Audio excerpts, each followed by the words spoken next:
ಚಂದು ಆಗ್ಲೇ ಕಾಫಿ ತಂದ್ಕೊಟ್ಟೆ, ಇನ್ನೂ ಕುಡ್ದೇ ಇಲ್ಲ. ತಣ್ಣಗಾಗೋಗಿರುತ್ತೆ, ಬಿಸಿ ಮಾಡ್ಕೊಂಡು ಬರ್ಲಾ?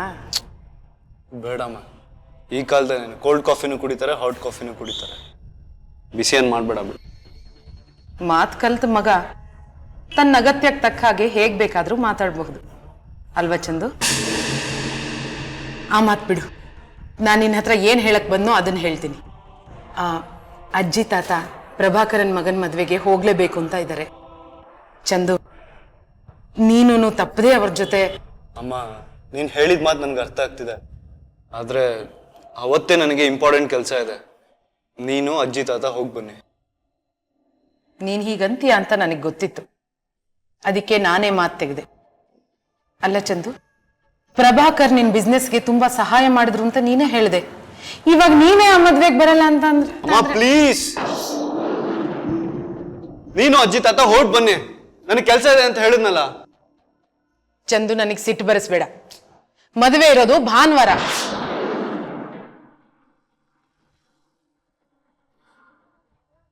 ಯಾರು ಕೆಲಸ ಮಾಡದೇ ಇರೋ ದಿನ ನೀನೇನ್ ಕೆಲಸ ಮಾಡ್ತೀಯ?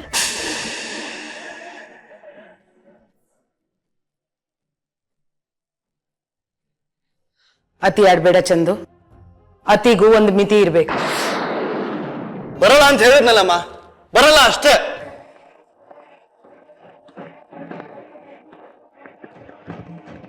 ಮುಗೀತಾ? ಸುಮ್ನೆ ಯಾಕೆ ಮಾತಾಡ್ತೀಯಮ್ಮ?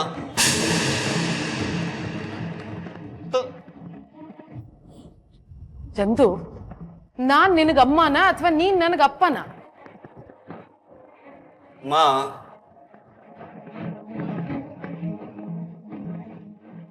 ಬೆಳೆದಿದ್ಯಾ, ದೊಡ್ಡೋನಾಗಿದ್ಯಾ. ಈಗ ನಿನಗ್ ಭುಜದ ಪಕ್ಕ ರೆಕ್ಕೆ ಇದೆ, ಎಲ್ಲಿಗ್ ಬೇಕಾದ್ರೂ ಹಾರು ಹೋಗ್ಬಹುದು ಅಲ್ವಾ? ಮಾ, ಯಾಕೆ ಏನೇನೋ ಹೇಳ್ತೀಯಾ? ಮೈ ಗಾಡ್.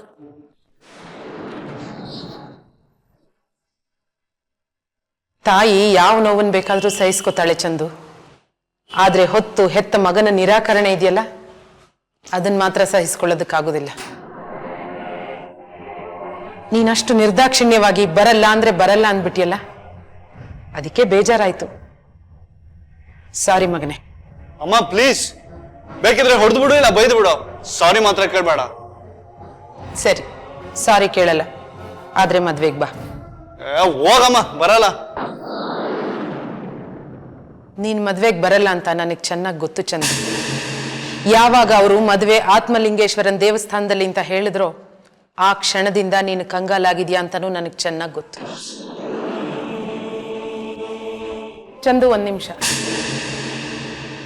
ತಾಯಿ ಹತ್ರ ತಪ್ಪು ಮುಚ್ಚಿಡೋಕ್ಕಾಗೋದಿಲ್ಲ ಕಂದ. ಮಗನ ನಡವಳಿಕೆಗಳು ತಾಯಿಗೆ ಚೆನ್ನಾಗಿ ಗೊತ್ತಿರುತ್ತೆ.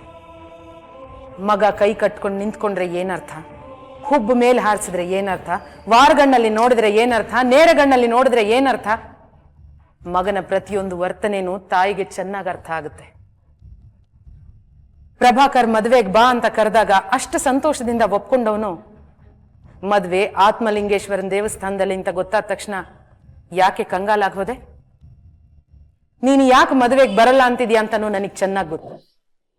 ಮದುವೆ ಅದೇ ಆತ್ಮಲಿಂಗೇಶ್ವರನ್ ದೇವಸ್ಥಾನದಲ್ಲಿರೋದು, ಅದಕ್ಕೆ ತಾನೆ.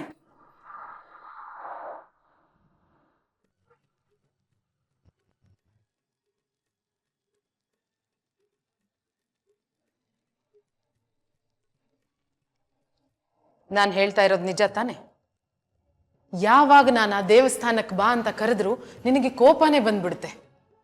ದೇವಸ್ಥಾನಕ್ಕೆ ಬರಲ್ಲ ಅನ್ನೋದು ಬೇರೆ ವಿಷಯ, ಆದ್ರೆ ಕೋಪ ಯಾಕೆ ಬರಬೇಕು? ನಿನ್ನ ಅವತ್ತು ಆ ದೇವಸ್ಥಾನಕ್ಕೆ ಹರಕೆ ತೀರ್ಸೋ ಕಳಿಸಿದಾಗಿಂದ ಒಂಥರ ವಿಚಿತ್ರವಾಗಿ ಆಡ್ತಾ ಇದೆಯಾ. ಆ ದೇವಸ್ಥಾನಕ್ಕೆ ನಿನ್ನನ್ನು ಕಳಿಸಿದ್ದೆ ನಾನು ಮಾಡಿದ ದೊಡ್ಡ ತಪ್ಪು. ಅವತ್ತು ಆ ದೇವಸ್ಥಾನದಲ್ಲಿ ಏನಾಯ್ತು ಅಂತ 1000 ಸಲ ಕೇಳಿದ್ದೀನಿ, ಉತ್ತರ ಹೇಳಿಲ್ಲ. ಕೋಪ ಮಾಡ್ಕೊಂಡು ನನ್ನನ್ನು ಸುಮ್ಮನಾಗಿಸ್ತೀಯ. ಅಮ್ಮ, ನೀವ್ಯಾಕೆ ಚಂದನ್ನ? ರಾಮು, ಬಾಯಿ ಮುಚ್ಕೊಂಡು ಸುಮ್ಮನೆ ಇದ್ರೆ ಸರಿ, ಇಲ್ಲಾಂದ್ರೆ ಬಾರಿಸ್ಬಿಡ್ತೇನೆ. ಏನ್ ನಾಟಕ ಆಡ್ತಾ ಇದ್ದೀರಾ ನನ್ನ ಹತ್ರ ನೀವಿಬ್ರು ಸೇರ್ಕೊಂಡು? ನಾನು ಯಾವಾಗ ಚಂದುನ ಪ್ರಶ್ನೆ ಕೇಳಿದ್ರು ಅವನಲ್ಲಿ ಉತ್ತರ ಇಲ್ದಿದ್ರೆ ನಿನ್ನ ಬಾಯಲ್ಲಿ ಅವನಿಗೋಸ್ಕರ ಉತ್ತರ ಇರುತ್ತೆ. ತಪ್ಪು ಮಾಡ್ದೊಂದು ಮಾತ್ರ ತಪ್ಪಲ್ಲ ರಾಮು, ತಪ್ಪು ಮಾಡಿದವ್ರ ಪರ ವಹಿಸ್ಕೊಳ್ಳೋದು, ತಪ್ಪು ಮಾಡಿದವ್ರ ಪರವಾಗಿ ಸಮರ್ಥನೆ ಕೊಡೋದೂನು ತಪ್ಪೇ. ಅಮ್ಮ, ಚಂದನ್ ತಪ್ಪು ಮಾಡ್ತಿಲ್ಲ, ಅವನ ತಪ್ಪನ್ನ ನಾನು ಕೂಡ ಸಮರ್ಸ್ಕೊಳ್ಳೋದಿಲ್ಲ. ಅಷ್ಟು ದೂರ ಡ್ರೈವಿಂಗ್ ಮಾಡ್ಕೊಂಡು ಬರಬೇಕಲ್ಲ ಅಂತ ಬರೋದಿಲ್ಲ ಅಂತ ಹೇಳ್ತಿದ್ದಾನೆ ಅಷ್ಟೇ. ರಾಮು ಪ್ಲೀಸ್ ಸುಮ್ಮನೆ ಇರ್ತೀಯ? ನನಗೆ ನನ್ನ ಮಗ ಏನು ಅಂತ ಚೆನ್ನಾಗಿ ಗೊತ್ತು. ನಾನು ಈ ಕ್ಷಣ ನಾನು ಕಾಶ್ಮೀರಕ್ಕೆ ಹೋಗ್ಬೇಕು, ನನ್ನ ಕಾರಲ್ಲಿ ಕರ್ಕೊಂಡು ಹೋಗು ಅಂತ ಹೇಳಿದ್ರೆ ಖುಷಿಯಿಂದ ಕಾರ್ ಹತ್ತಮ್ಮ ಅಂತಾನೆ. ಅಂಥವನು ಆತ್ಮಲಿಂಗೇಶ್ವರ ದೇವಸ್ಥಾನಕ್ಕೆ ಹೋಗ್ಬೇಕು ಅಂತ ಹೇಳಿದ ತಕ್ಷಣ ಕೋಪ ಮಾಡ್ಕೋತಾನೆ, ಕಂಗಾಲಾಗ್ತಾನೆ. ಯಾಕೆ? ಅಮ್ಮ, ಈಗೇನು ನೀವೆಲ್ಲ ದೇವಸ್ಥಾನಕ್ಕೆ ಹೋಗ್ಬೇಕು, ಮದುವೆ ಅಟೆಂಡ್ ಮಾಡ್ಬೇಕು ಅಷ್ಟೇ ತಾನೆ? ನಾನು ಡ್ರೈವರ್ನ ಅರೇಂಜ್ ಮಾಡ್ಕೊಡ್ತೀನಿ, ಹೋಗಿ ಬನ್ನಿ.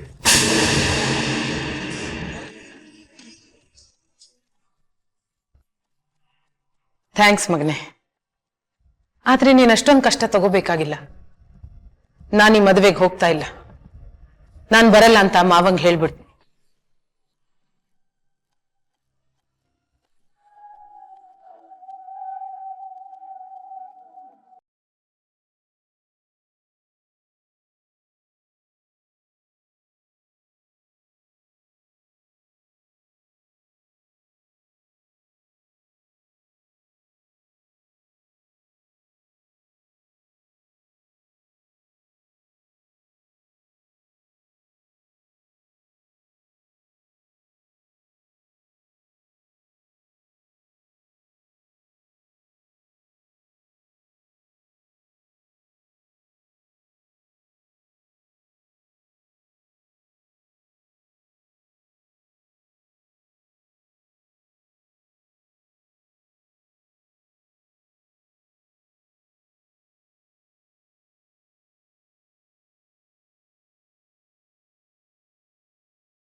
ಕಲ್ಪನಾ, ಕಲ್ಪನಾ, ಕಲ್ಪನಾ. ಏನು? ಯಾಕೆ ಹೀಗೆ ಕೂಗ್ತಾ ಇದೀಯಾ? ನಾನು ನಿನ್ನ ಹತ್ರ ಮಾತಾಡ್ಬೇಕು. ಒಂದೇ ಮನೇಲಿದ್ದೀವಿ, ಒಂದೇ ಕಡೆ ಮಲಗ್ತೀವಿ. ಪಿಸ್ಕುಟ್ಟಾದ್ರೂ ಮಾತಾಡ್ಬೋದು, ಇಲ್ಲ ಜೋರಾಗಿ ಕಿರ್ಚ್ಕೊಂಡಾದ್ರೂ ಮಾತಾಡ್ಬೋದು. ನನಗೆ ನಿನ್ ಜೊತೆ ಈಗ ಮಾತಾಡೋದಕ್ಕೆ ಟೈಮ್ ಇಲ್ಲ, ಬೇರೆ ಕೆಲಸ ಇದೆ. ನಿನ್ನ ಕೆಲಸ ತಗೊಂಡು ಮೂಲೆಯಲ್ಲಿ ಬಿಸಾಕು. ನಾನು ನಿನ್ನ ಹತ್ರ ಮಾತಾಡ್ಬೇಕು, ಈಗಲೇ ಮಾತಾಡ್ಬೇಕು. ಏನಾಯ್ತು ನಿನಗೆ?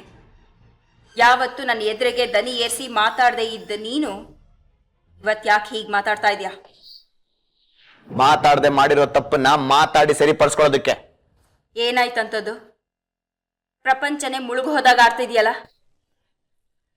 ಇವತ್ತು ನಿನ್ನ ದನಿ ನನಗಿಷ್ಟ ಆಗ್ತಾ ಇಲ್ಲ ಕೈಲಾಶ್. ಬೇರೆಯವ್ರ ಪ್ರಪಂಚ ಮುಳುಗೋದ್ರು ನೀನು ಸುಖವಾಗಿರ್ಬೇಕು ಅಲ್ವಾ?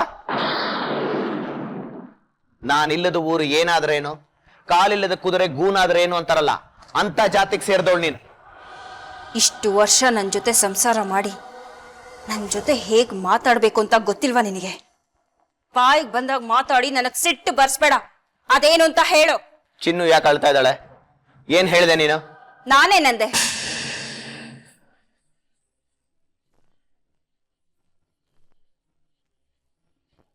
ಏನು ಹೇಳಿಲ್ವಲ್ಲ.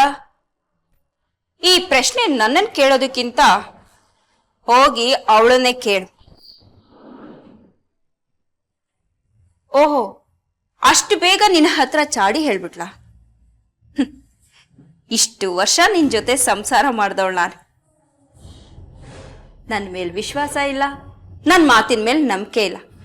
ನಿನ್ನೆ ಮೊನ್ನೆ ಬಂದ ಕೆಲಸದವಳ ಮೇಲೆ ನಿನಗೆ ಅಷ್ಟೊಂದು ವಿಶ್ವಾಸನಾ?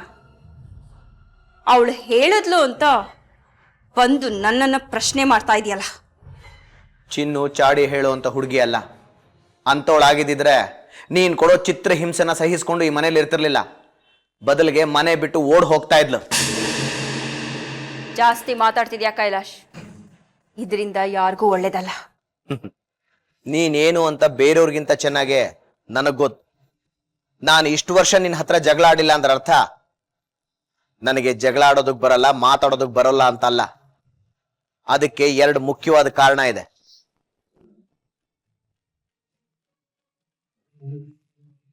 ಮೊದಲನೇ ಕಾರಣ, ನಿನ್ನ ತಂದೆ ತಾಯಿ ಬಂಧು ಬಳಗನೆಲ್ಲ ಬಿಟ್ಟು ನನ್ನನ್ನೇ ನಂಬಿ ನೀನು ನಮ್ಮ ಮನೆಗೆ ಬಂದೆ. ನಂಬಿ ಬಂದವ್ರನ್ನ ನಿರಾಕರಿಸಬೇಡ ಅಂತ ನನ್ನ ತಂದೆ ಹೇಳ್ಕೊಟ್ಟಿದ್ದಾರೆ. ಎರಡನೇ ಕಾರಣ, ನಾನು ನೀನು ನಿರಂತರವಾಗಿ ಜಗಳ ಆಡ್ತಾ ಇದ್ರೆ ಅದರ ನೇರವಾದ ಪರಿಣಾಮ ಗೊಂಬೆ ಮೇಲೆ ಬೀಳುತ್ತೆ. ಅಪ್ಪ ಅಮ್ಮನ ಜಗಳದಲ್ಲಿ ಕೂಸು ಬಡವಾಯ್ತು ಅನ್ನೋ ಹಾಗೆ ನಿನ್ನ ಮೇಲೆ ಜಗಳಾಡೋದಕ್ಕೆ 1000 ಕಾರಣ ಇದ್ರು ನಾನು ಸುಮ್ಮನೆ ಇದ್ದೆ. ಗೊಂಬೆ ಚಿನ್ನುನ ತುಂಬಾ ಹಚ್ಕೊಂಡಿದ್ದಾಳೆ. ನೀನು ಚಿನ್ನು ಏನೇ ಹೇಳಿದ್ರು ಗೊಂಬೆ ಬೇಜಾರು ಮಾಡ್ಕೊಳ್ತಾಳೆ. ಯಾವುದೇ ಕಾರಣಕ್ಕೂ ಗೊಂಬೆ ಬೇಜಾರಾಗಬಾರ್ದು. ನಿನ್ನ ಮಗಳ ಮದುವೆ ಹತ್ರ ಬರ್ತಾ ಇದೆ, ನೀನು ಅದ್ರ ಬಗ್ಗೆ ಗಮನ ಹರಿಸು. ಇನ್ನೊಂದು ವಿಷಯ, ನಾನು ಇವತ್ತಿನವರೆಗೂ ಹೇಗಿದ್ನೋ ಇನ್ನು ಮುಂದೆ ಹಾಗಿರಲ್ಲ. ಅದನ್ನ ನೀನ್ ನೆನ್ಪಲ್ಲಿಟ್ಕೋ.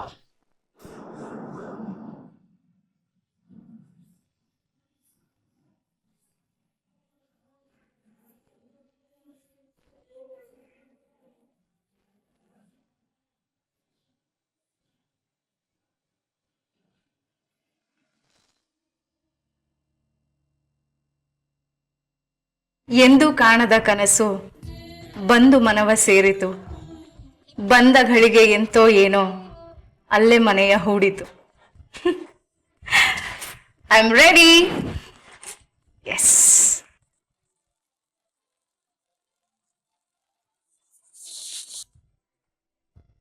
ನಾನ್ ರೆಡಿ. ನಿನ್ನ ಮೀಟ್ ಮಾಡೋದಕ್ಕೋಸ್ಕರ ತುದಿಗಾಲಲ್ಲಿ ನಿಂತು ಕಾಯ್ತಾ ಇದ್ದೇನೆ. ಯಾಕೆ ಇಷ್ಟೊಂದು ಸತಾಯಿಸ್ತೀಯಾ? ನನ್ನ ಕಷ್ಟ ನಿನ್ಗೆ ಅರ್ಥ ಆಗಲ್ವಾ? ಎಲ್ಲಿಗೆ ಬರಬೇಕು, ಎಷ್ಟೊತ್ತಿಗೆ ಬರಬೇಕು ಅಂತ ಬೇಗ ಹೇಳು, ಆಯ್ತಾ? ಈಗಾಗಲೇ ನಾನು ತುಂಬ ಕಾದಿದ್ದೀನಿ, ಇನ್ನೂ ನನ್ನ ಕೈಯಲ್ಲಿ ಕಾಯೋಕ್ಕಾಗಲ್ಲ. ನನ್ನ ಕಷ್ಟ ನಿನ್ಗೆ ಅರ್ಥ ಆಗ್ತಾ ಇಲ್ವಾ? ಹಾ?